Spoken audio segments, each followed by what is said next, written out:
Hi friends, welcome back to my channel. ಎಲ್ಲರೂ ಹೇಗಿದ್ದೀರಾ? ಎಲ್ಲರೂ ಚೆನ್ನಾಗಿದ್ದೀರಾ ಅಂತ ಅಂದ್ಕೊಳ್ತೀನಿ. ಸಾರಿ ಫ್ರೆಂಡ್ಸ್, ಜಾಸ್ತಿ ದಿನ ಆಯಿತು ವಿಡಿಯೋ ಅಪ್ಲೋಡ್ ಮಾಡಿ.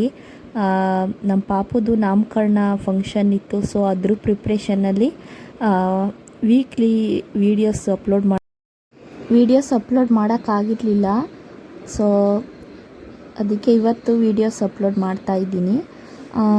ನಾವು ಬಂದಿದ್ದೀವಿ ನಾಮದ ಜನ್ಮೆ, ಅಂದರೆ ಇಲ್ಲಿ ರಾಮ, ಸೀತೆ, ಲಕ್ಷ್ಮಣ ಕೆಲವು ಕಾಲ ಇಲ್ಲಿ ವಾಸವಿದ್ರು ಅಂತ ಹೇಳ್ತಾರೆ ಪುರಾತನ ಇದರಲ್ಲಿ. ಮತ್ತು ಇಲ್ಲಿ ಜಿಂಕೆಗಳೆಲ್ಲ ಇದ್ದಾವೆ, ಸೊ ಅದನ್ನೆಲ್ಲ ನಮ್ಮ ಪಾಪಕ್ಕೆ ತೋರಿಸೋಣ ಅಂತ ಕರ್ಕೊಂಬಂದಿದ್ವಿ. ಬಟ್ ಇವಾಗ ತುಂಬ ಬಿಸಿಲಲ್ವಾ, ಸೊ ಒಂದು ಜಿಂಕೆನೋ ಅದೇ ನಾವು ನಿಂತಿದ್ವಲ್ಲ, ಸೊ ಅಲ್ಲಿಗೆ ಬಂದಿರಲಿಲ್ಲ. ಎಲ್ಲ ಮರದಡೆ ಮಲ್ಕೊಂಬಿಟ್ಟಿದ್ವು ಎಷ್ಟೊಂದು ಜಿಂಕೆಗಳು. ತುಂಬ ಜಿಂಕೆಗಳಿದ್ದಾವೆ. ಸ್ವಲ್ಪ ಸಂಜೆ ಹೊತ್ತು ಆ ಥರ ಬಂದಿದ್ದರೆ ಬರ್ತಿದ್ವು ಅನಿಸುತ್ತೆ. ಕೆಲವರು ಊಟ ಎಲ್ಲ ಕೊಡ್ತಾರೆ, ಅದಕ್ಕೆ ಜಿಂಕೆಗಳಿಗೆ ಊಟ ಎಲ್ಲ ಕೊಡ್ತಾರೆ, ಮಕ್ಕಳು ಕೈಲೆಲ್ಲ ಕೊಡಿಸ್ತಾರೆ. ತುಂಬ ಚೆನ್ನಾಗಿರುತ್ತೆ. ಬಟ್ ನಾವು ಬಂದಿದ್ದ ಟೈಮಲ್ಲಿ ತುಂಬ ಬಿಸಿಲಿತ್ತಲ್ಲ, ಸೊ ಅವೆಲ್ಲ ಮರದಡೆ ಎಲ್ಲ ಮಲ್ಕೊಂಬಿಟ್ಟಿದ್ವು ಇಷ್ಟೊಂದು ಜಿಂಕೆಗಳು. ಹಾಗೆ ಮುಂದೆ ಹೋದ್ವಿ. ಅದೇ ನಾಮದ ಚಿಲುಮೆ ಐತಲ್ಲ, ಸೊ ಅಲ್ಲಿಗೆ ಹೋಗ್ತಾ ಇದ್ವಿ. ಮಧ್ಯದಲ್ಲಿ ಪ್ರಾಣಿಗಳ್ದು ಕೆಲವೊಂದು ಸ್ಟ್ಯಾಚು ಥರ ಎಲ್ಲ ಮಾಡಿದ್ದಾರೆ. ಅವೆಲ್ಲ ನೋಡೋಕ್ಕೆ ತುಂಬ ಚೆನ್ನಾಗಿ ಕಾಣಿಸ್ತಾ ಇತ್ತು. ಇದು ರಾಮಾಯಣದಲ್ಲಿ ಹಿಸ್ಟಾರಿಕಲ್ ಪ್ಲೇಸ್ ಇದು. ಅಂದರೆ ರಾಮ, ಲಕ್ಷ್ಮಣ, ಸೀತಾ ಕೆಲವು ಕಾಲ ಇಲ್ಲಿ ಉಳ್ಕೊಂಡಿದ್ರು ಅಂತ ಹೇಳ್ತಾರೆ. ರಾಮ ಈ ಬಂಡೆ ಮೇಲೆ ಕೂತಿದ್ದಾಗ ನಾಮ ಇಟ್ಕೊಳ್ಳೋಕ್ಕೆ ಸುತ್ತಲೂ ಎಲ್ಲ ನೋಡ್ತಾನಂತೆ. ನೀರನ್ನ ನೋಡ್ತಾನಂತೆ, ಬಟ್ ಎಲ್ಲೂ ಸಿಗಲ್ವಂತೆ. ಸೊ ಆವಾಗ ಇಲ್ಲಿ ಬಾಣ ಬಿಟ್ಟು ಒಂದು ಚಿಲುಮೆ ಥರ ಮಾಡಿ ಇದು ಮಾಡಿರೋದು. ತುಂಬ ವರ್ಷಗಳಿಂದ ಇಲ್ಲಿ ನೀರು ಬರ್ತಾನೆ ಇದೆ. ಇದು ತುಂಬ ಓಪನ್ನಾಗಿ ಬಿಟ್ಟಿದ್ರು ಮುಂಚೆ, ನಾನು ಚಿಕ್ಕವಳಿದ್ದಾಗೆಲ್ಲ ಬಂದಿದ್ದೆ. ಬಟ್ ಈಗ ಒಂಥರ ಕಂಬಿಗೂಡೆಲ್ಲ ಇದು ಮಾಡಿ ಒಂಥರ ಇದು ಮಾಡಿದ್ದಾರೆ. ಈ ನಾಮದ ಚಿಲುಮೆ ಹೇಗೆ ಸೃಷ್ಟಿಯಾಯಿತು ಅನ್ನೋದನ್ನು ಪಕ್ಕದಲ್ಲಿ ಅದು ಹಿಸ್ಟಾರಿಕಲ್ ಇದನ್ನು ಹಾಕಿದ್ದಾರೆ. ಬಂದವರು ಇದನ್ನು ಓದ್ಬಿಟ್ಟು ಯಾವ ರೀತಿ ಇದು ನಾಮದ ಚಿಲುಮೆ ಸೃಷ್ಟಿ ಆಯಿತು ಅನ್ನೋದನ್ನ ತಿಳ್ಕೊತಾರೆ.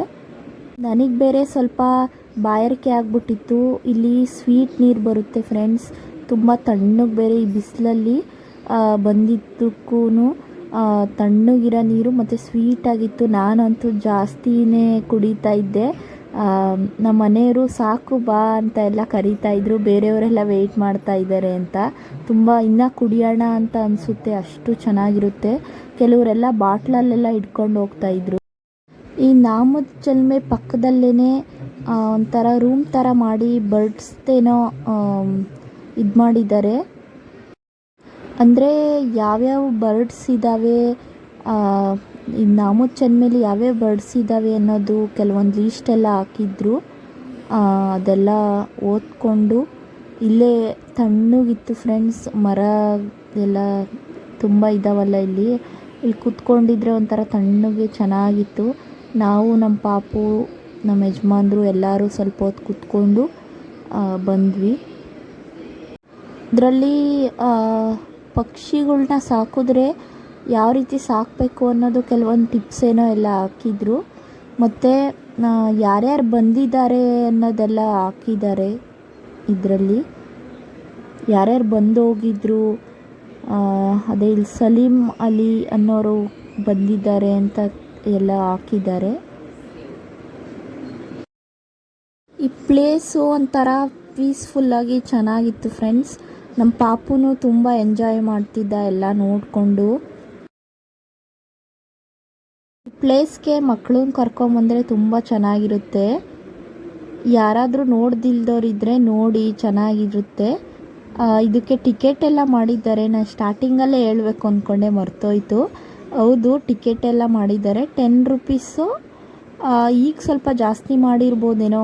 ನಮ್ಮ ಹಸ್ಬೆಂಡು ಅಮೌಂಟ್ ಕೊಟ್ಟಿದ್ದು, ಸೊ ನಾನು ಮರ್ತೋಗ್ಬಿಟ್ಟಿದ್ದೀನಿ ಎಷ್ಟು ಕೊಟ್ಟರು ಅಂತ. ನಾವು ಚಿಕ್ಕವರಿದ್ದಾಗೆಲ್ಲ ಫ್ರೀಯಾಗಿ ಬರ್ತಾಯಿದ್ವಿ ಇಲ್ಲೆಲ್ಲ.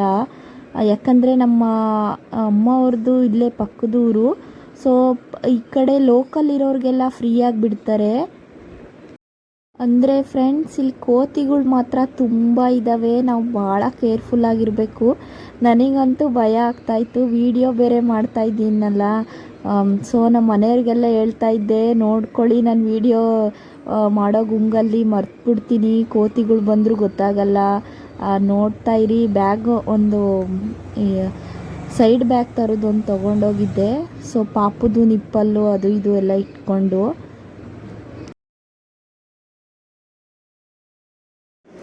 ಅದೆಲ್ಲ ನೋಡಿಕೊಂಡು ನಾವು ರಿಟರ್ನ್ ವಾಪಸ್ಸು ಜಿಮ್ಕೆ ಇತ್ತಲ್ಲ, ಸೊ ಅಲ್ಲಿಗೆ ಹೋಗ್ತಾ ಇದ್ದೀವಿ. ಇಲ್ಲಿ ಬಸವಣ್ಣ ಸ್ಟ್ಯಾಚು ಎಲ್ಲ ಮಾಡಿದ್ದಾರೆ. ಇದೆಲ್ಲ ಹೊಸ್ದಾಗಿ ಮಾಡ್ತಿದ್ದಾರೆ, ಇನ್ನೂ ಚೆನ್ನಾಗಿ ಇಂಪ್ರೂವ್ಮೆಂಟ್ ಮಾಡ್ತಾ ಇದ್ದಾರೆ ಈ ಪ್ಲೇಸ್ನ. ಇನ್ನೂ ಯಾವ್ಯಾವ ಕಾಡು ಪ್ರಾಣಿಗಳೆಲ್ಲ ಇದ್ವು ಅಂತ ಹೇಳೋರು ಅವಾಗ ನಾವು ಚಿಕ್ಕವರಿದ್ದಾಗ. ನಾನು ಇಲ್ಲಿಗೆ ತುಂಬ ಸತಿ ಬಂದಿದ್ದೀನಿ. ಇದು ದೇವರಾಯನದುರ್ಗಕ್ಕೆ ತುಂಬ ಹತ್ರ ಆಗುತ್ತೆ, ಒಂದು 5 ಕಿಲೋಮೀಟ್ರೋ ಏನೋ ಅಷ್ಟೇ ಅನಿಸುತ್ತೆ ದೂರ ಆಗೋದು. ತುಂಬ ಹತ್ರ. ದೇವರಾಯನದುರ್ಗಕ್ಕೆ ಬಂದಾಗ ಮಿಸ್ ಮಾಡದೆ ನೋಡ್ಕೊಂಡು ಹೋಗಿ ಫ್ರೆಂಡ್ಸ್, ತುಂಬ ಚೆನ್ನಾಗಿರುತ್ತೆ. ನಾವು ನಾಮಚಿನ್ಮೆ ಎಲ್ಲ ನೋಡ್ಕೊಂಡು ಬರೋ ಅಷ್ಟರಲ್ಲಿ ಕೆಲವೊಂದು ಜಿಂಕೆಗಳೆಲ್ಲ ಇಲ್ಲಿ ಹತ್ರ ಬರ್ತಾ ಇದ್ವು. ಇಲ್ಲೊಂದು ಕೋತಿ ಮರಿ ನೋಡಿ ಫ್ರೆಂಡ್ಸ್ ಹೆಂಗೆ ಆಡ್ತಿದೆ ಅಂತ. ನಮ್ಮ ಪಾಪು ಅಂತೂ ಆ ಕೋತಿ ಮರಿನೇ ನೋಡ್ತಾ ಇದ್ದ.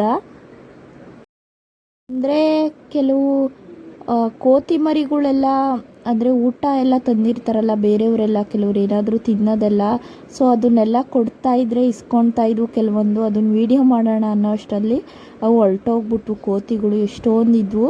ಅವ್ರು ಯಾರೋ ಒಬ್ಬರು ಹಿಂಗೆ ನೋಡೋಕ್ಕೆ ಬಂದಿರೋರು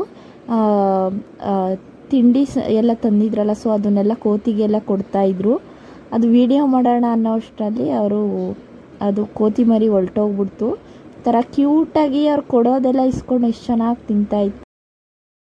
ಇಲ್ಲಿ ಯಾವುದೋ ಒಂದು ಜಿಂಕೆ ಮರಿ ನಾವು ನಿಂತಿರೋ ಹತ್ರ ಎಲ್ಲ ಬರ್ತಾಯಿತ್ತು, ಒಂಥರ ಚೆನ್ನಾಗಿ ಕಾಣಿಸ್ತಾ ಇತ್ತು. ನಮ್ಮ ಪಾಪು ಎಲ್ಲ ಕಿರಿಸ್ತಾ ಇದ್ದ. ಅವನು ಮೇಕೆ ಅಂತ ಅಂದ್ಕೊಂಡ್ಬಿಟ್ಟವನೇ ಇದನ್ನು. ನಮ್ಮ ಮನೆ ಹತ್ರ ತುಂಬ ಮೇಕೆ ಬರ್ತವೆ, ಸೊ ಮೇಕೆಗಳು ಬಂದಾಗ ಕಿರಿಸ್ತಾ ಇರ್ತಾನೆ. ಸೊ ಅದು ಮೇಕೆ ಅಂತ ಅಂದ್ಕೊಂಡು ಕಿರಿಸ್ತಾ ಇದ್ದ. ಈ ಬೇಸಿಗೆಗೆ ತುಂಬ ಜಿಂಕೆಗಳು ಎಲ್ಲ ಮಲ್ಕೊಂಬಿಟ್ಟಿದ್ವು, ಕೆಲವೊಂದು ಮಾತ್ರ ಇಲ್ಲಿ ಓಡಾಡ್ತಾ ಇದ್ವು ಅಷ್ಟೇ. ಇಲ್ಲಿ ಕೋತಿ ಬೇರೆ ಇತ್ತು, ಅದನ್ನೆಲ್ಲ ನೋಡ್ತಾ ಇದ್ದ.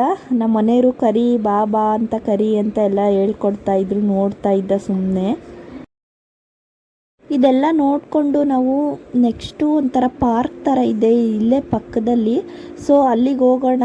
ಅಲ್ಲಿ ಜೋಕಾಲಿ, ಜಾರಬಂಡಿ, ಮಕ್ಕಳು ಆಟ ಆಡೋದೆಲ್ಲ ಇರುತ್ತೆ. ಅವಾಗೆಲ್ಲ ನೋಡಿದ್ನಲ್ಲ ನಾನು, ನೆನಪಿತ್ತು ನನಗೆ. ಸೊ ಅದಕ್ಕೆ ಅಲ್ಲಿ ಹೋಗೋಣ ಅಂತ ಕರ್ಕೊಂಡು ಹೋಗ್ತಾ ಇದ್ದೆ.